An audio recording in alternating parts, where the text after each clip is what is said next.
Buenas tardes. Como saben ustedes, el Atrio de los Gentiles es una iniciativa que promovió Benedicto XVI en memoria de un patio que había junto al Templo de Jerusalén, donde, según cuenta la tradición, se encontraban los judíos con los que no eran judíos, con los gentiles. Y en ese sentido, el Atrio de los Gentiles es un espacio, un foro de intercambio de pareceres, de creencias, entre personas de unas confesiones y de otras, o personas que no tengan ninguna confesión, por el placer y por el enriquecimiento que supone este intercambio. Y para hablar de eso, como bien decía el padre Javier, traemos a dos personas que pueden ilustrarnos a propósito del eje conductor del ciclo, que es la huella del espíritu. Como saben ustedes, ha habido distintas sesiones para hablar de la huella del espíritu en distintos aspectos. Se ha tratado de la huella del espíritu en la palabra, se ha tratado de la huella del espíritu en lo cotidiano, en el humor, en la religión. Y hoy nos toca hablar de la huella del espíritu en el cuerpo. Mañana, ya no en esta localización, sino en la Basílica de Atocha, están ustedes invitados a una última sesión, lo que va a ser una sesión de un carácter especial, va a ser una sesión sobre la huella del espíritu en el sonido o en lo sonoro. Y va a haber música y también habrá poesía.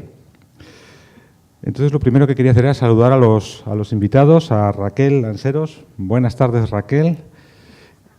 Y a Antonio Praena, que a su condición de creador une la de Dominico, con lo cual su presencia es doblemente pertinente o triplemente pertinente si sale a relucir algún otro asunto que yo no conozca en este momento. Raquel tiene una trayectoria. Ella es filóloga inglesa y es una jerezana de León, que yo en cosas de geografía no me quiero meter, y ella se declara así, por tanto no seré yo quien enmiende la plana.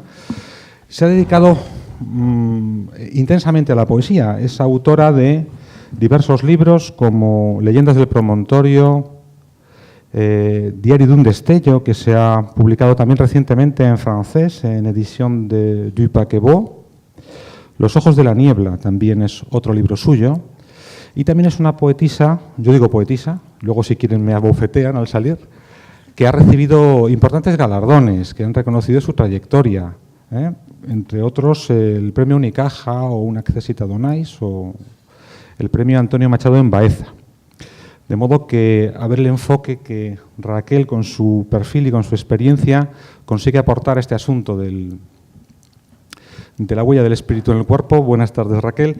Y también tenemos, como muy bien anunciaba Javier, a Antonio Praena, que de nuevo es una persona con una diversidad de facetas en su trayectoria, en su formación y en su quehacer.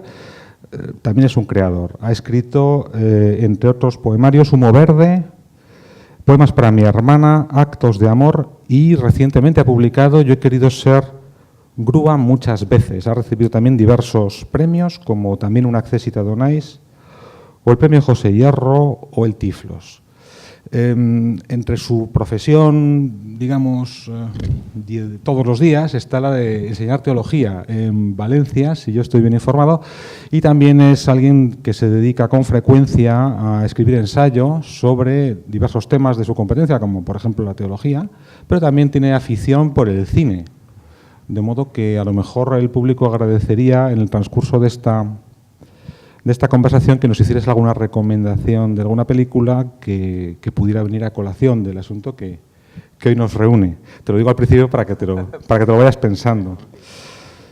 Además, él escribe un blog que se llama El Atril, donde pueden ustedes encontrar cuáles son sus reflexiones al hilo de multitud de cosas de actualidad y que yo aprovecho para recomendarles. Y vamos con el asunto de la tarde de hoy, la huella del espíritu en el cuerpo. Verán ustedes, la palabra alma se emplea para muchos usos y probablemente hablemos aquí de ello, pero por ejemplo hay utilizaciones de la palabra alma para los instrumentos musicales. En un instrumento musical de cuerda, el alma es un elemento estructural que va a lo largo del mástil y sirve para darle resistencia. En el caso de una viga, una doble T, ustedes saben cómo es una doble T, si la apoyáramos en el suelo, el alma es la parte perpendicular y es la parte de la viga que mayores prestaciones mecánicas le da a la viga, es lo que más resiste. De nuevo, vemos ligada la resistencia al concepto de alma. Y en el caso de un arma, por ejemplo, el alma de un arma es el hueco por el que salen los proyectiles. De nuevo, es algo que recorre la totalidad del instrumento y que es esencial. Yo no creo que sea casual este hecho. El alma tiene que ver con lo esencial y tiene que ver con lo interior. Y como estamos en un foro que pretende ser transversal, transreligioso y transsocial, yo voy a proponer a mis contertulios una definición de partida de lo que es alma y de lo que es cuerpo, y a partir de esa definición ellos o bien me contradecirán o bien me amonestarán o incluso igual se avergüenzan de mi presencia aquí. Yo voy a proponerles de partida considerar el cuerpo como la parte de nuestra identidad que está constituida por materia y que es el soporte de las funciones intelectuales y al mismo tiempo es quien recibe los estímulos del mundo y recibe a través de los sentidos la realidad. Y por otra parte, voy a considerar una definición que intenta ser amplia y que pueda tener el acuerdo de mucha gente, creyente o no creyente, de alma, que es aquello que es específicamente humano y que está en nuestro cerebro.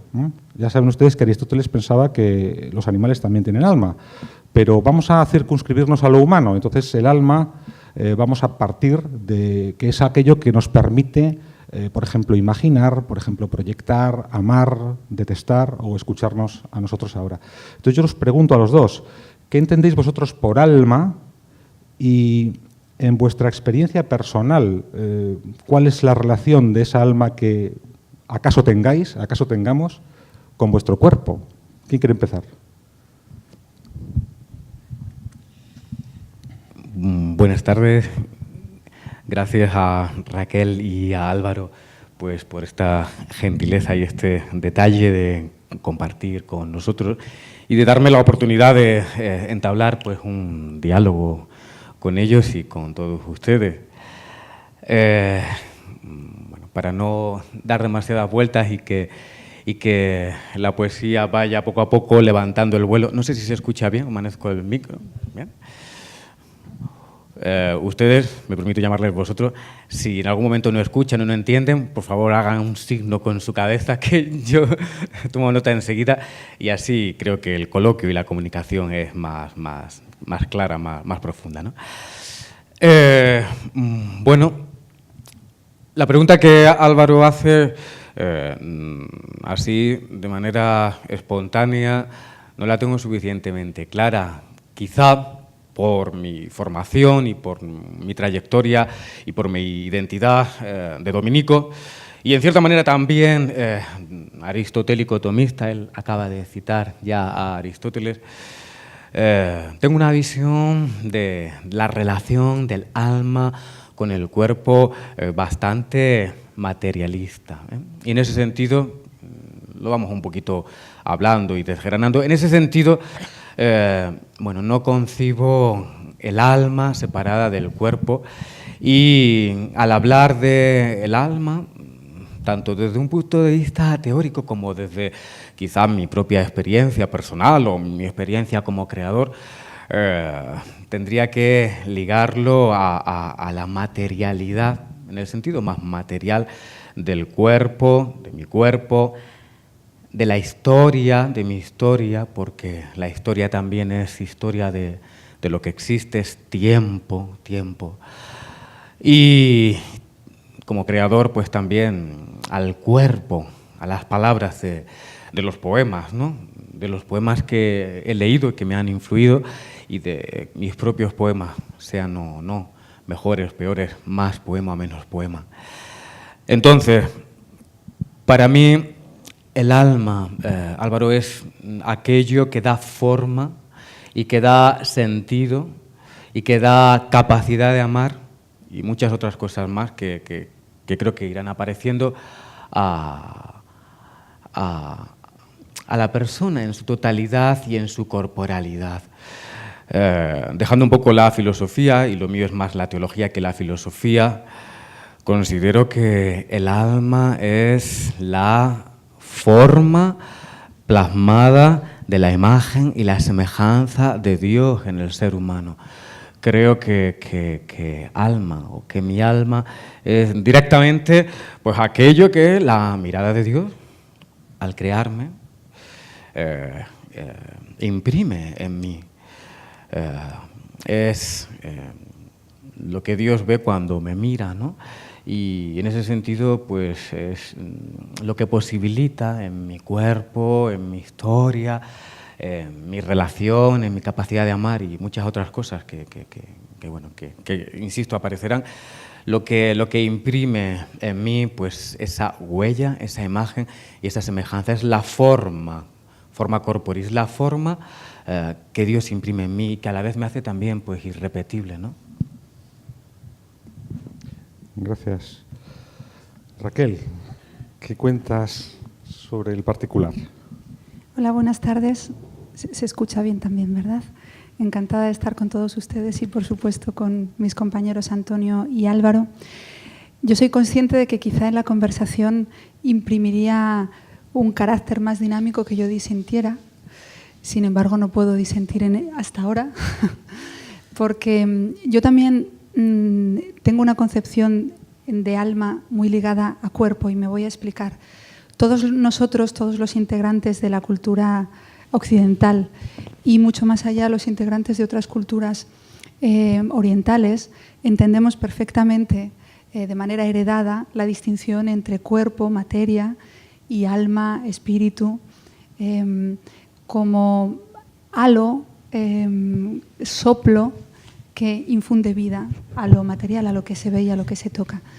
Sin embargo, yo tengo la convicción de que el cuerpo y el alma están emparentados. Una convicción, por otro lado, muy antigua, porque así como Aristóteles, a quien hemos citado, que es verdad que dotaba a los animales de alma, y además etimológicamente no hay que olvidar que animal viene de ánima, que es la misma palabra que ha dado en castellano alma, es decir, que la misma palabra con la que nos referimos a ellos ya les dota también de alma, aunque no reflexionemos sobre el propio significado actual. Aristóteles y Platón compartían ambos la característica de ser dualistas, es decir, de poner la materia, el cuerpo, lo tangible en un plano y lo intangible, lo espiritual, el pensamiento, como ellos decían también, que son muchas palabras diferentes, pero para referirse a una noción muy semejante en otro. Sin embargo, vinieron filósofos posteriores que se llamaron monistas, que parece una palabra muy curiosa, pero que alude etimológicamente a mono, como uno, que concebían la existencia humana como una globalidad. Por ejemplo, los filósofos helenistas posteriores, los estoicos, por ejemplo. Yo en ese sentido me siento cercana a ellos porque me da la impresión, y obviamente en estos temas uno simplemente puede dar nociones tanto intuitivas como culturales, pero nunca puede aspirar a tener razón porque la búsqueda del alma y el cuerpo es eterna, la practican la filosofía, la psicología, la teología. Y quizá lo más hermoso de esto sea la capacidad de hacerse preguntas más que la de generar respuestas. Por lo menos respuestas absolutas sabemos que no vamos a poder generar. Pero yo sí siento de una manera intuitiva y también por mis lecturas y por mis convicciones quizá, que el alma y el cuerpo son dos caras de la misma moneda. Es verdad que el cuerpo es esa convención que nosotros podemos tocar, podemos sentir, podemos oler, podemos captar a través de nuestros 5 sentidos. Pero el alma, como fuerza demiúrgica que le dota de movimiento, que le dota de energía, que le dota de capacidad creativa, de capacidad amatoria, de capacidad ensoñativa o soñadora, por decirlo así con una palabra más coloquial, yo creo que forma parte de la misma cosa y a esa conclusión han llegado muchos también antes que nosotros, también en muchas filosofías orientales se destacan de este modo. Y mi filósofo favorito, yo les confieso que es Spinoza, holandés del siglo XVII, también llegó a esa conclusión y él hablaba de la sustancia, es decir, del uno, del cuerpo y el alma como una unidad con diferentes manifestaciones, tanto sensoriales como emotivas.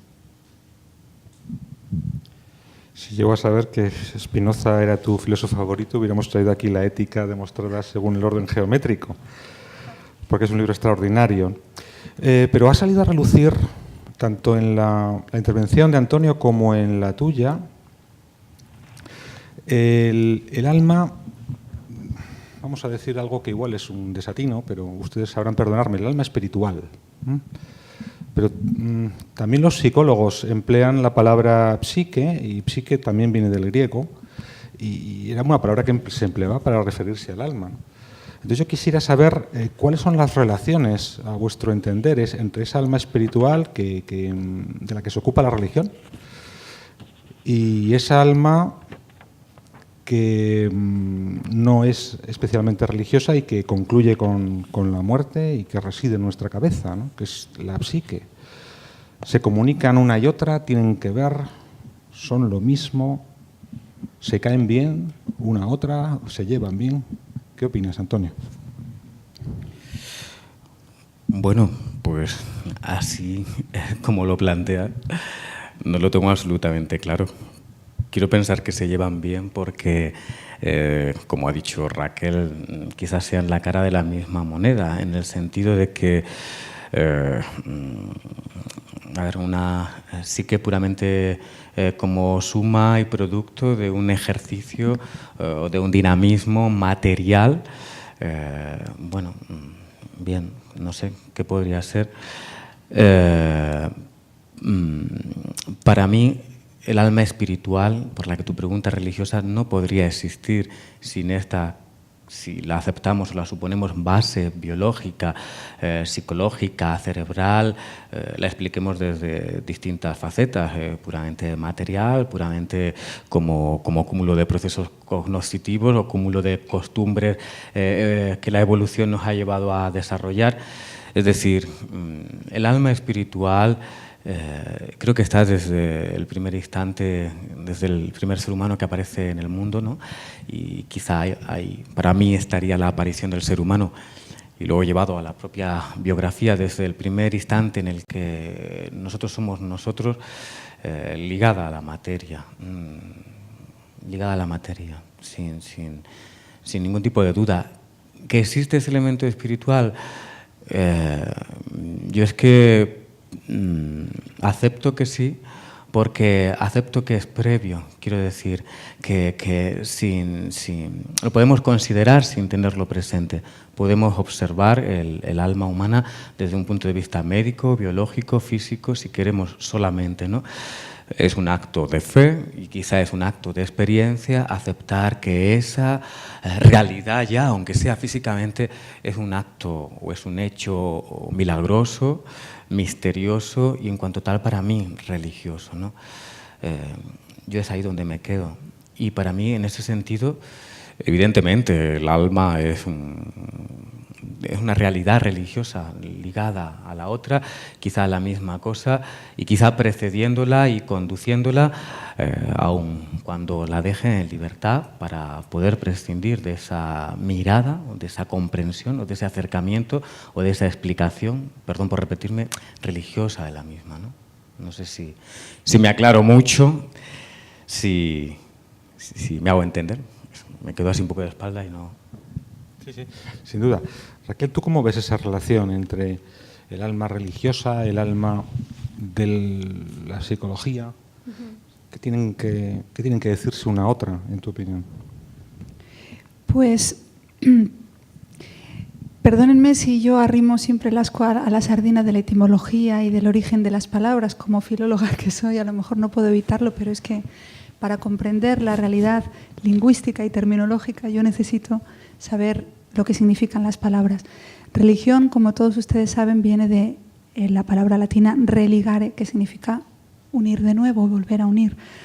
Y en ese sentido la palabra religión alude directamente a la misma noción de volver a ser lo mismo que ya éramos antes de nacer, o como decían los místicos, cuando la gota vuelve a caer en el océano, es decir, unirnos con con la conciencia cósmica, en fin, cada uno lo puede llamar de una manera. Porque hablando de estos temas, la terminología a veces es más una barrera que un puente. Entonces, yo en ese sentido veo una unión absoluta entre el alma religiosa y el alma psicológica, hasta tal punto que yo no sabría distinguirlas. Me explico. Entiendo lo que significa la palabra psique en nuestra modernidad y sé que es una cosa diferente de lo que llamábamos espíritu. Sin embargo, a mí no me parecen diferentes. Yo creo que el ser humano, y hablo por experiencia personal, desde la infancia, es decir, mucho antes de concebir la existencia diversa de nuestro espíritu y nuestra psique, o nuestro cuerpo incluso, un niño tiene sentido espiritual, sentido trascendente, que no está necesariamente ligado a una religión concreta, ni está necesariamente ligado a unas creencias o a una falta de ellas concretas. Pero sí que un niño de forma innata tiene sensaciones y tiene experiencias que lo unen con la trascendencia. Entonces, yo siempre he pensado que el ser humano es un ser espiritual, independientemente de la cultura o la educación que reciba después y que le hagan incluirse o no dentro de unas corrientes de pensamiento, de unas corrientes religiosas, de unas corrientes de creencia. Con lo cual, el alma espiritual de la que estamos hablando y el alma psicológica, las emociones, las creencias, la capacidad de sentir, la capacidad de pensar, de razonar, por volver otra vez a Aristóteles, ¿no?, que le daba a la razón una importancia suprema y que era muy cartesiano. Bueno, nunca se debe aplicar un adjetivo posterior a alguien anterior, pero nos entendemos con esa importancia que le daba a la razón. Yo creo que no son tan diferentes, que son la misma cosa, que son diferentes manifestaciones de la globalidad humana, pero que no están disociadas ni entran en conflicto. Me parecen manifestaciones armónicas de la globalidad de la existencia humana, del ser humano. Si me permites, Álvaro, a propósito de lo que Raquel dice, me recuerda algo que para mí es importante. Bueno, no sé si podemos ir interviniendo así al hilo. Cuando hablaba Raquel de que el niño pues tiene ya una cierta conciencia o es de religación, es decir, me recordaba algo que para mí es muy importante, ¿no?, y que por lo menos desde la teología o quizá por formación profesional, desde la asignatura que yo he enseñado durante un tiempo, es muy importante, y que es la categoría de relación, quiero decir. Un teólogo, y esta frase es un lugar común, pero yo la digo, un teólogo, Hans von Balthasar, dice que el ser humano, el hombre, el niño, tiene o conoce a Dios por primera vez, tiene su primera experiencia de Dios cuando contempla por primera vez la mirada de la madre. Es decir, en ese justo, pequeño, sencillo instante, como que se da ya toda su vida y ha acontecido algo en lo cual nuclearmente está ya toda su experiencia religiosa, si la desarrolla, su experiencia de Dios. ¿Qué quiero decir? Para mí una huella fundamental de ese alma que yo entiendo espiritual de esa forma en el hombre es la capacidad de relación. Si yo antes hablaba de que para mí pues es una forma de entender la imagen y la semejanza de Dios imprimiéndose en mí, veo en la relación una de las notas más importantes de lo que es el alma humana. Y además la relación con lo que tiene de trascendencia, aunque lo entendamos, la trascendencia que hay al saltar de mí mismo hacia la mirada de Raquel, o la trascendencia que hay desde la mirada de Raquel a la mía, que es un salto al otro y un salto a lo diferente, a lo distinto y al misterio del otro, o de lo otro, si queremos con mayúsculas. Es decir, en la capacidad del hombre, y yendo a mí como persona, ¿no?, de ir más allá, y eso dado por primera vez en la relación, veo una de las notas más características en el ser humano de eso que yo entiendo alma, ¿no?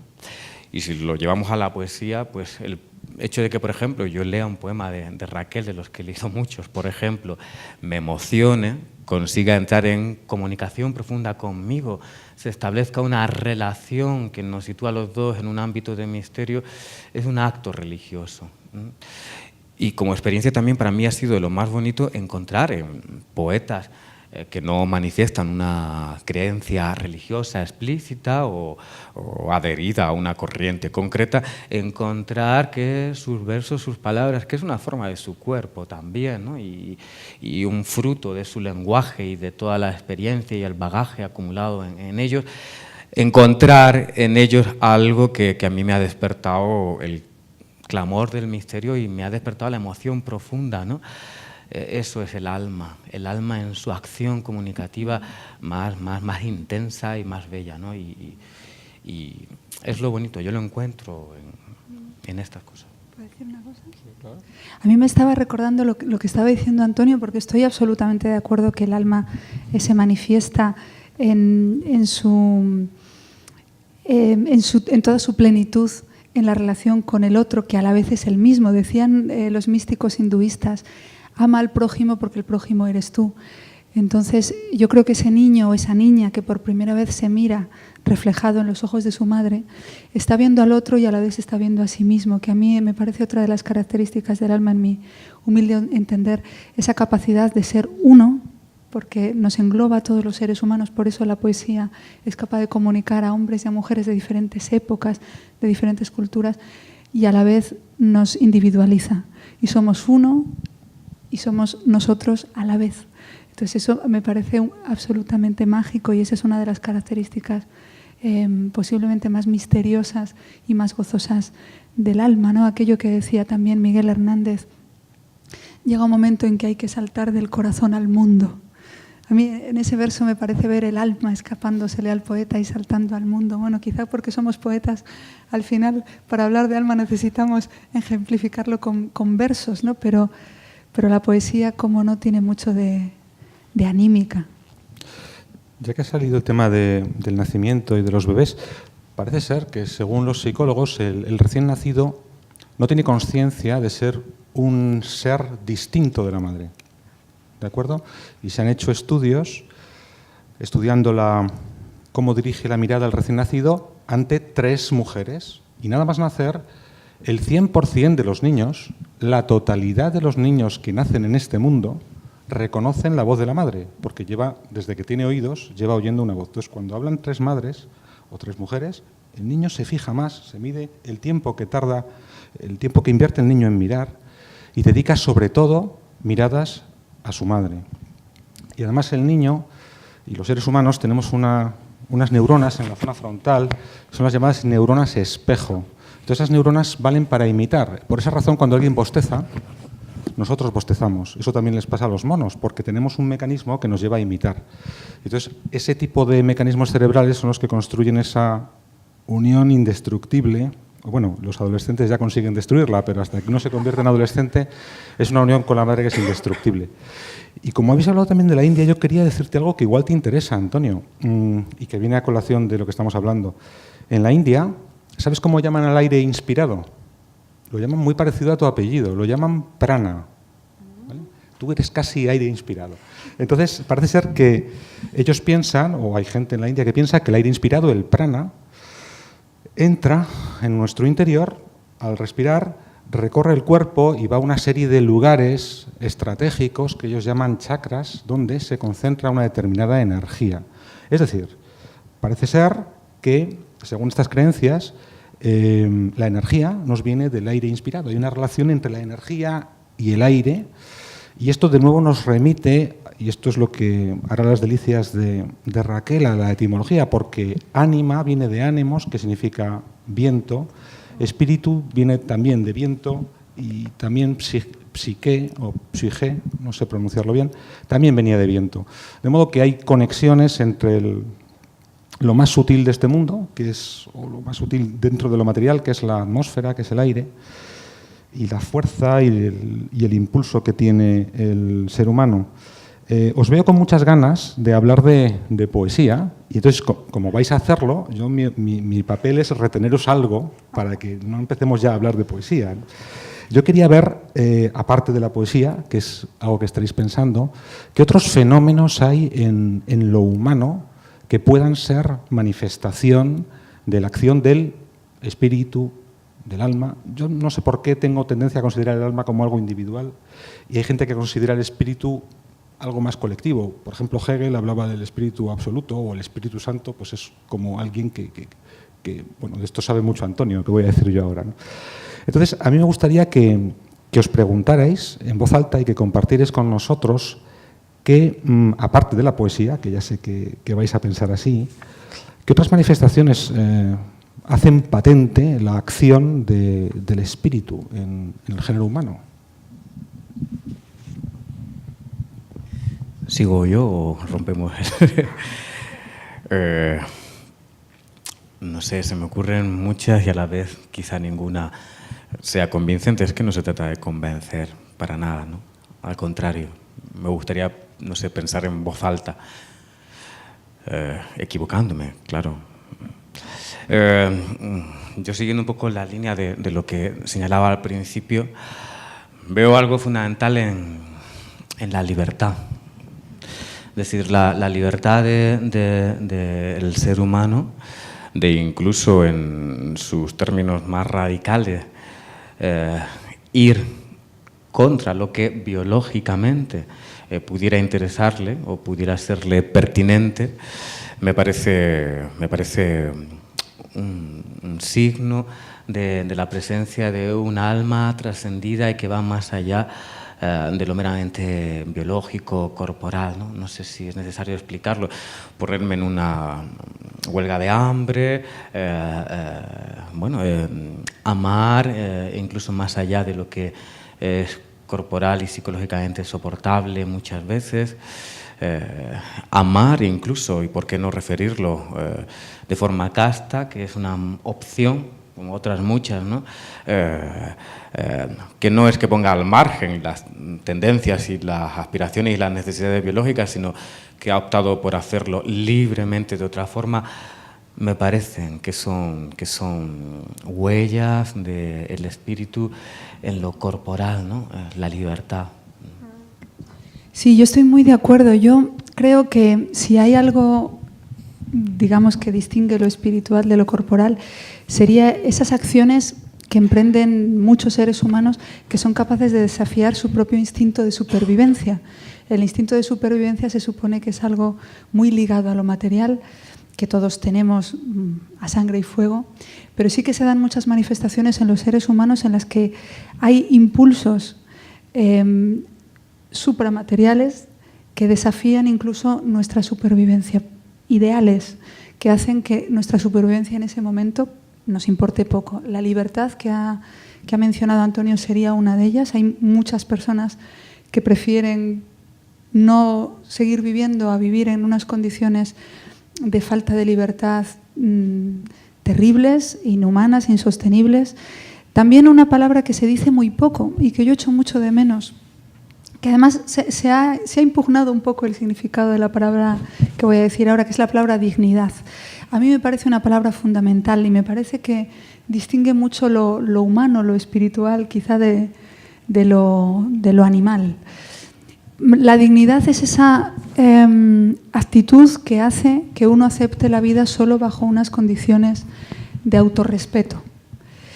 Y eso es lo que han puesto en práctica muchos seres humanos a lo largo de la historia, luchando por una vida en igualdad de condiciones con otros seres humanos y nunca reducidos o cosificados. A mí eso también me parece una manifestación espiritual de una gran valía, aunque últimamente está un poco olvidada. Yo reivindico ese sentido de la dignidad. Nunca confundir con orgullo. Eso lo decía muy bien Becker, ¿no? Cuando el orgullo es simplemente orgullo y cuando es dignidad. La dignidad es un sentimiento muy positivo desde mi punto de vista. Y luego está, por supuesto, el arte. Ya no solo la poesía, obviamente, que es una disciplina artística, sino todas las manifestaciones artísticas. Fíjense ustedes, el arte es esa capacidad humana de intentar trascender su propio aliento vital e inmortalizarse. A mí eso también me parece un impulso absolutamente admirable y además absolutamente espiritual, del cual tenemos conocimiento en épocas muy pretéritas. Solo hay que ir a ver las cuevas de Altamira y a preguntarse qué pretendían aquellos seres humanos que aprovechaban las protuberancias de las cuevas para dibujar los lomos de los bisontes y pretendían conjurar la escasez de ellos, o si pretendían de pronto ofrecer una alternativa mágica a la realidad. Pero en cualquier caso, a mí eso me parece esencialmente, irreductiblemente humano. Todas las manifestaciones artísticas, la música y luego el amor y la solidaridad, es decir, dejar de lado el egoísmo y el instinto de supervivencia más básico por intentar ayudar a otro. Y recientemente, las personas que conviven con animales lo saben desde hace mucho, pero recientemente yo he estado en contacto con muchos estudios que demuestran que también en muchos animales se dan estos comportamientos solidarios que podríamos quizá llamar amor, aunque eso sea meternos en un terreno muy, muy complicado, pero yo digo que es puramente humano, pero también aquí pertenece... para meternos en terrenos complicados. O sea, sí, pero decimos no vaciles. Puramente humano, pero quizá también pertenece a nuestros congéneres, nuestros compañeros de vida en la Tierra, ¿no? Que son los seres humanos. Somos animales también. Sin duda. Yo coincido mucho con Raquel y lo siento de verdad, no es que lo sientan. Parece como que nos hemos puesto de acuerdo en algunas cosas y a lo mejor estaría mejor debatir un poco más, ¿no? Pero cuando ella habla de la dignidad, pues esa conciencia de que sin algunas condiciones la vida no vale la pena, y un poco también desde el papel que un poco a mí me toca, yo lo considero también religioso en el sentido de que, es decir, como religioso, cualquier manifestación humana, aunque explícitamente se presente como no religiosa, si va en la dirección de la dignidad, para mí está impregnado de aliento divino. Aliento, me voy más al hebreo, ruá, fuerza divina impregnada, empapando, vitalizando lo humano, donde hay una lucha por la dignidad, bajo el color que sea, bajo la bandera que sea, bajo la ideología o no ideología, para mí es absolutamente sagrado en ese sentido, ¿no? Y yo creo que eso es fundamental, decirlo, ¿no? Y tenerlo bien presente en todos los foros, en los foros religiosos y en los foros no religiosos. Quizás es obvio, pero a veces lo obvio es lo que antes olvidamos, ¿no? O no tenemos presente. A mí la referencia que hacía Raquel a Altamira me parece muy interesante, porque efectivamente las conjeturas que hay a propósito de por qué esos hombres pintaban esos animales, se tiene tendencia a pensar, los que entienden del asunto, que tienen esas pinturas cierto carácter ritual y dan a entender que la especie humana lleva teniendo creencias en cuestiones espirituales desde hace decenas de miles de años, ¿no? Sin embargo, hay gente que no piensa así, ¿no? Y aunque aquí no se trata de convencer a nadie, y no es mi intención eso, ¿a qué creéis que pueda deberse que en Occidente, porque las sociedades no occidentales en general, con diversidad, porque, por ejemplo, los indios piensan que tienen varias almas, no solo una, o sea que no hay una creencia unívoca en lo que el alma pueda ser, pero sin embargo sí se da en Occidente movimientos que ponen en cuestión este asunto del que estamos aquí hablando, ¿no? De que exista el alma, de que exista una huella de esa alma en el cuerpo, etcétera. ¿Cómo veis este asunto? ¿Creéis que es algo que va a ir en aumento o no? ¿Y a qué pueda deberse, en vuestra opinión? Si te he captado bien, Álvaro, quieres decir que esa vuelta o esa nueva tendencia a pensar en el alma y tal, que a qué se pueda deber. No, a creer a negar su existencia o a cuestionar lo que estamos aquí hablando, es decir, que exista una espiritualidad y que esa espiritualidad tenga frutos reconocibles y de los que podamos hablar. Hay cuestión de ese asunto. Entonces, ¿cómo creéis que va a evolucionar eso y a qué creéis que se debe? No sé, yo quizá mi apreciación a lo mejor está equivocada, ¿no?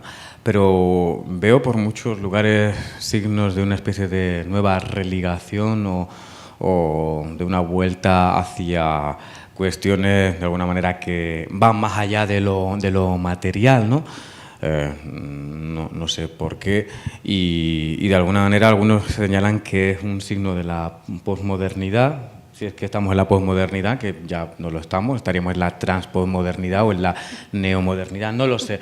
Pero noto signos de que la gente necesita una nueva religación, y para mí el problema es que lo encuentran en formas que a veces son tremendamente destructivas, no sé, por improvisadas, por exóticas, en el sentido de que el camino del alma es arduo y es difícil, sea en la religión y la espiritualidad que sea. No se aprende en un cursillo de fin de semana, creo, o en un, bueno, no sé, o en un curso de autotrascendencia, es que no sabría cómo decirlo, ¿no? Ese es mi problema, ¿no? Respecto a las opiniones o las presiones que puedan venir del mundo científico, biológico, creo que cada vez la ciencia piensa con unos paradigmas mucho más abiertos, y que tiene cada vez más conciencia, perdón si lo expreso así, al menos los científicos serios, como debiera de serlo un teólogo serio, de que hay ámbitos que pertenecen a otras realidades. No sé si me explico, es decir, podemos llegar a explicar hasta el mapa del ADN o el mapa. Podemos llegar a explicar muchos procesos, hasta las últimas explicaciones, pero la pregunta ¿por qué?, la pregunta ¿para qué?, y la pregunta si tiene algún sentido, pertenece a otro ámbito. Yo creo que es ahí donde está, de alguna manera, ahora mismo el diálogo, el debate entre lo religioso y lo científico, ¿no? Un teólogo, un religioso, no puede meterse a influir o a decir si tal modelo cosmológico es el válido o no. Es diferente, son ámbitos de sentido diferentes que deben complementarse, porque si no caemos en lo absurdo y en lo estúpido, ¿no? Muchas veces se hacen afirmaciones desde lo religioso sobre asuntos que son o todavía no han sido suficientemente estudiados o por lo que se sabe deben ser estudiados en libertad, médicos exclusivamente o científicos exclusivamente, ¿no? Deben estar en relación, pero creo que responden a ámbitos diferentes, ¿no? Y a veces también a nivel de calle eso no se tiene muy claro, ¿no? Lo que dices me ha recordado a lo que opinaba un pensador polaco, Kolakowski. Él decía que la fe religiosa estaba siendo reemplazada por algo y que mucha gente racionalista argumentaba en favor de esa pérdida de la fe religiosa, pero lo cierto es que esa fe religiosa era sustituida por fe en cosas mucho menos sólidas y mucho menos coherentes que la religión. Y tú has mencionado eso, la fe en adivinadores, en la astrología, en ese tipo de cosas, ¿no? Entonces es un fenómeno que efectivamente se produce en la sociedad en la que nos encontramos. Yo quería, después de preguntarle a Raquel lo mismo que a Antonio, ya introducir una cuestión que es muy interesante. Es si la experiencia espiritual y sus efectos en nuestro ánimo y en nuestro cuerpo se puede comunicar por medio del lenguaje. ¿Pertenece a lo inefable o pertenece a algo a lo que es posible referirse, de modo que los demás, al hablar sobre ello, no se entiendan? ¿Eso es posible o no es posible? ¿O es una entelequia? Bueno, se nos acumula el trabajo. Yo ya no sé si contestar a lo anterior o... De forma breve, resumo lo que estaba pensando a medida que Antonio iba hablando y se me iban ocurriendo cosas. Habías preguntado antes por qué nos parecía a nosotros que en el mundo occidental en particular abundaban las personas que no creían en el espíritu o que de alguna manera se oponían a la existencia del alma o de todo lo que nosotros estamos asociando al alma. Bueno, yo tengo que decir que por motivos poéticos he estado en India 2 veces últimamente y no es un fenómeno solo occidental. Es decir, yo allí me encontré con poetas con los cuales me estaba hablando de reencarnación, en fin, de cosas de las que yo solamente tenía que escuchar e intentar aprender a ver lo que me decían ellos. Y también había un cierto escepticismo en algunas personas, algunos estamentos de la sociedad india, es decir, que no solo es un fenómeno occidental. Pero en cualquier caso, yo creo que ha habido varias cosas que han podido llevar a la situación actual. Y yo hablo particularmente, yo soy una persona que me considero espiritual, si es que se puede decir eso sin soberbia, yo lo digo con toda la humildad posible, pero sin embargo no estoy adscrita a ninguna religión concreta.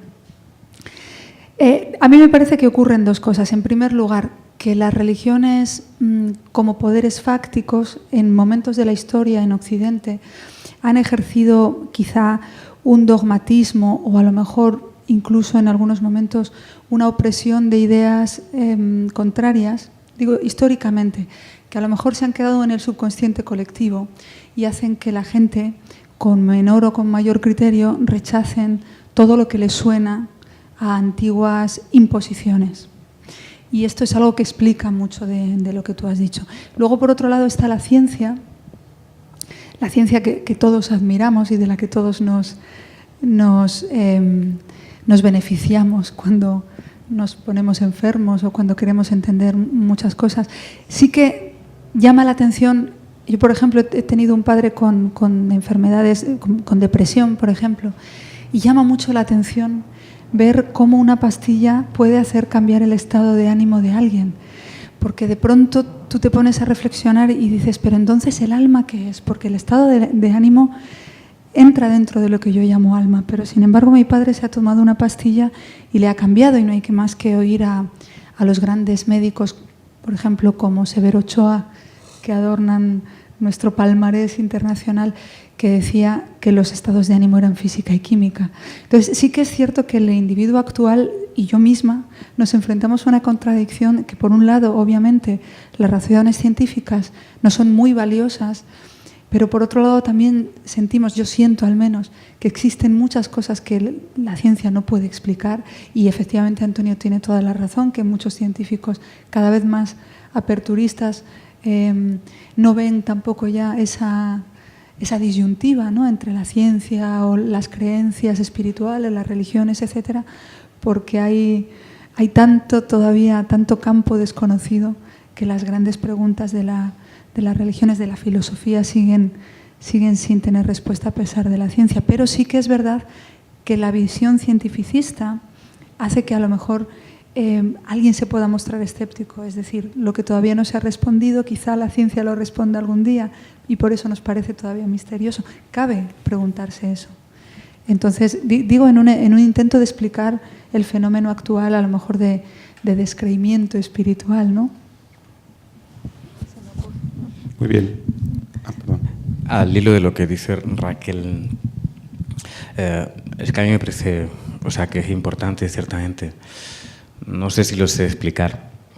Yo no creería en los procesos espirituales porque dan razón o cubren las lagunas que no me cubre, que no me explica la ciencia, la medicina o la biología. Para mí esto es muy importante, porque creo en última instancia, y si no, para mí esto no sería fe ni sería un alma espiritual, que en última instancia es una opción de fe y una experiencia del misterio en la absoluta y mayor de las libertades. Es decir, no me iría haciendo, por decirlo de alguna manera, más espiritual o más creyente en la medida en que la ciencia me explicará menos cosas, y a la inversa, es decir, no dejaría mi fe porque la ciencia va cubriendo de explicaciones aquellas cosas que me hicieron tener fe. Creo que eso es importante, para mí lo es. Creo que se trata de otra cosa. Para mí, el hecho de que la medicina o una pastilla pueda contribuir a mejorar los estados de ánimo no está desligado de una fe que es dinámica, que es madura y que es abierta y que vive cuestionándose siempre, es decir, la razón, la capacidad médica de descubrir, de curar, de sanar, de inventar, es un don divino, quiero decir, que se tiene que ejercer humanamente a la vez, ojalá. Y cuanto más mejor, la medicina, la matemática, la cosmología dieran cuenta de nuestro mundo y mejoraran la calidad de nuestro mundo. En todo caso, para una persona que tiene creencias religiosas, en ese sentido, debería de ser un motivo de gratitud, de alabanza, de éxtasis ante la maravilla y el asombro ante la criatura humana que puede eso. Es decir, creo que la diferencia no está en algo que llegue a demostrarse en algún momento sobre un papel y con fórmulas, sino en una opción que está absolutamente en el precipicio del misterio. Credo qui absurdum, decía Tertuliano, es decir, y está en los límites de lo absurdo. No lo sé. Para mí, en última instancia, es un don, o un don explícito, porque creo que hay mucha gente que no lo hace explícito, pero que tiene el don de esa fe y de vivir en el ámbito de lo misterioso y de lo divino, ¿no? No sé si me... Claro que te explicas, no nos digas que no te explicas. Yo planteaba quizá con precipitación el si opináis que esta realidad espiritual es comunicable mediante el lenguaje, y quería que hicierais un acto de demostración, porque confío en que pensáis que eso sea así, ¿no? Y que leáis algún texto creado por vosotros que aluda a esta realidad que estamos hablando, algún poema que tenga que ver con esta jornada que dedicamos a explorar la huella del espíritu en el cuerpo. ¿Quién quiere empezar? Raquel, yo había pensado uno, pero después de lo que ha aparecido por aquí, no sé si es el que pega. Por favor, Raquel. Sí, yo había seleccionado dos, pero bueno, en fin, yo de alguna forma creo que sí que tienen que ver con lo que estamos hablando. Fíjate que con lo que nos comentabas, Álvaro, que se supone que ahora Antonio y yo, además de los poemas, vamos a hablar lo de la capacidad del lenguaje. A mí me llamó mucho la atención, tú mismo has dicho inspiración, que todos utilizamos la palabra inspiración aplicada a las artes, ¿no? Decimos, es que lo hizo en un estado de gracia, lo hizo bajo los efectos de la inspiración. Yo estuve hace poco en Ecuador y resulta que en lengua quichua la palabra inspiración aplicada al arte también es algo que se podría traducir, yo no recuerdo la palabra, no me acuerdo ahora mismo, pero era algo así, traducido al castellano como aliento, que también es una palabra que tú has utilizado, Antonio. Y fíjense ustedes, y yo vuelvo otra vez con la etimología, que ánima viene de ánimos, viento. Es decir, que todo el tiempo estamos hablando del aire que introducimos dentro de nosotros. Y el aire es leve. Se supone que nosotros percibimos el aire como algo leve y lo anímico también como algo leve, como algo que no pesa, como algo que nos eleva. Yo había seleccionado este poema que se titula Bello con alma, porque obviamente estamos hablando del alma. Tienen los italianos una expresión que dicen mucho, que dicen velo senza anima o vela senza anima, para denominar todos aquellos productos artísticos que son tan parecidos a lo humano, que parecen humanos, pero que les falta el alma, es decir, una escultura, algo así. Eso es un velo senza anima, que a mí me parece algo maravilloso, ¿no? Es decir, es casi tan bello como nosotros, pero no está vivo como nosotros. Por otro lado, la escultura es inmortal y nosotros, tal y como estamos aquí representados, somos mortales, pero solo tal y como estamos aquí representados. Bueno, no descartemos alguna conjunción milagrosa que nos permita perdurar en este mundo eternamente. Por eso hacía yo la autocorrección de tal y como estamos aquí representados. Entonces, en este poema Bello con alma, yo me refería al cuerpo, porque antes he hablado de mi convicción que un poco coincidía de algún modo con la de Antonio, de que en el cuerpo está el alma, porque toda la creación refleja la divinidad, por decirlo así. Entonces, tanto nuestro alma como nuestras manos merecen el mismo tratamiento respetuoso, puesto que son reflejo de la divinidad.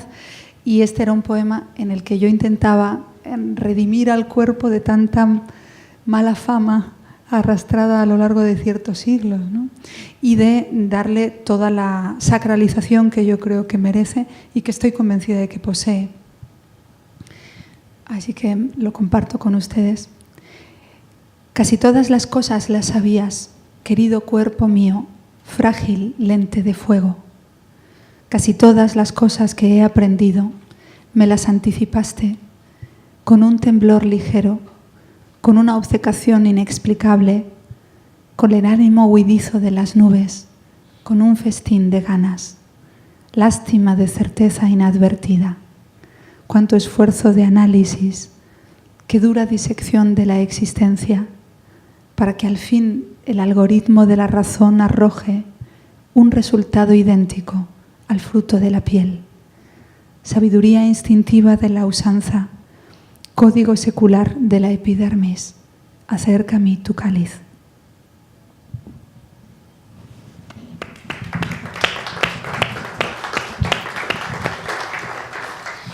Muchas gracias, Raquel. Antonio, te escuchamos. Pues es que yo me había ido por otros derroteros, ¿no?